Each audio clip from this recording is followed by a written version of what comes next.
Reason regarding EWS economic weaker section, जो government ने हमको 10% का आरक्षण दिया गया है, वो केवल 10% का झुंझुना पकड़ा दिया है। उसमें इतनी जटिल शर्तें रखी है जिसके कारण उसका मुख्य लाभ सवर्ण समाज को नहीं मिल पा रहा है। उन्हीं जटिलताओं को हटाने के लिए यह एक आंदोलन था। जो 500 लोगों की अनुमति हमने ली थी, सरकार द्वारा उसको हटा के पहले हमारे 300 की अनुमति दी गई, फिर 300 की हटा के उसको 120 पर सीमित कर दिया गया। तो सरकार हमारी आवाज दबाने का प्रयास ना करे, इस बात को लेकर कंडी सेना के 120 जवान आज बोला है। अक्रॉस द कंट्री कितने प्रॉब्लम्स है इस चीज का? Regarding land issue, regarding 900 square feet plot issue, regarding income issue, around 8 lakhs government 8 lakh है ना, 8 लाख का गवर्नमेंट ने 8 लाख की आय का छूट दिया है। और सालाना आय अगर कोई ज्वाइंट फैमिली है तो उसका सालाना आय का 8 लाख ही होता है। ज्वाइंट फैमिली का हमने उसमें स्पेशल सरकार से रिक्वेस्ट किया है तो उसको बढ़ाकर 12 लाख करें। और जो जटिलता है, बाध्यता है, जमीन की बाध्यता है, वही प्लॉट की बाध्यता ही, उसको हटाकर उसको सरलीकरण। जो चीज आप यहाँ पे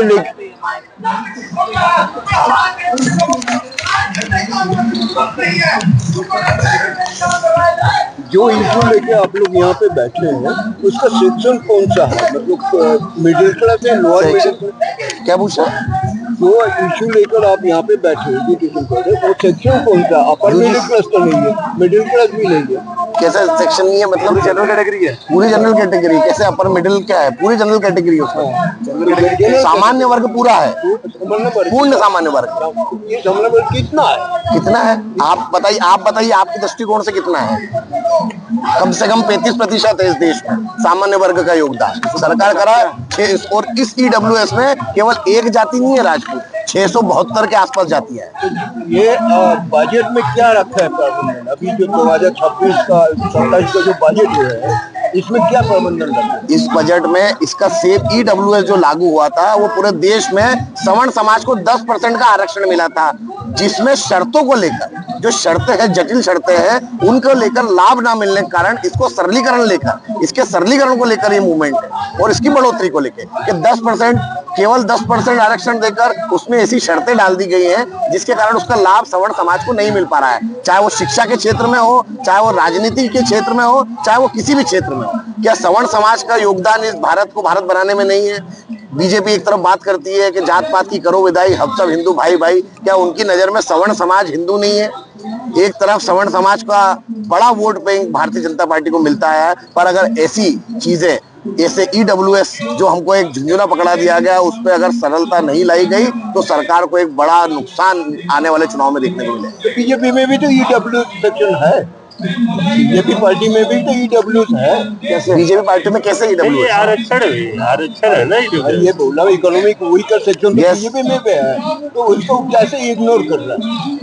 अच्छा, उसमें बीजेपी में भी है तो ये तो उनकी मानसिकता है। ये उनकी मानसिकता दर्शाती है कि वो इस जो उनने खुद ने लागू किया, जो आरक्षण उनके खुद के द्वारा दिया गया है, उसमें उनने ऐसी जटिलता डाल दी है जिसके कारण उसका लाभ नहीं ले पा रहे हैं। तो ये तो नेताओं को और सांसदों को और मंत्रियों को, प्रधानमंत्री के सोचने का विषय है। तो ये आगे क्या रणनीति है? देखिए, अभी तो सरकार ने हमको परमिशन कम की दी थी, तो हम सिर्फ अपनी उपस्थिति दर्ज कराने आए हैं। अगर EWS सरलीकरण और इसमें बढ़ोतरी नहीं करेगी, इसको लेकर मध्य प्रदेश में क्रांति की शुरुआत हो चुकी है। सारे जिले मध्य प्रदेश के इस क्रांति को कवर कर रहे हैं। इसका महापड़ाव दिल्ली में ही किया जाएगा, जिसमें लाखों की संख्या में सवर्ण समाज उपस्थित रहेगा रामलीला मैदान में।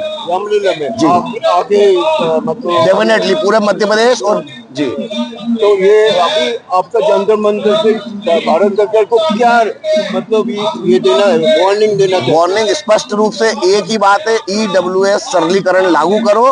पूरे देश में EWS के हर प्रदेश में आयोग बने, उसको लेकर सरकार विचार करे और जल्दी इस पर निर्णय ले, अन्यथा आने वाले चुनाव में सरकार परिणाम भुगतने के लिए तैयार ले।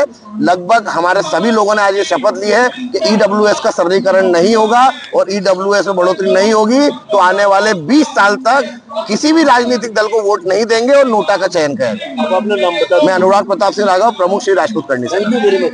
लेकिन अभी जो सरकार में अगर बोले तो अहंकार आ गया है कि हम लोगों को सवर्ण का वोट तो यूं मिल ही जाता है, अब हमें सवर्ण का दमन करना चाहिए। तो मैं चाहता हूं कि हम सरकार को ये बताना चाहते हैं कि सवर्ण समाज अब चुप नहीं बैठेगा और आने वाले समय में हम अमर दादा के नेतृत्व में राष्ट्रीय स्तर पर इस आवाज को उठाएंगे। जय हिंद, जय भारत।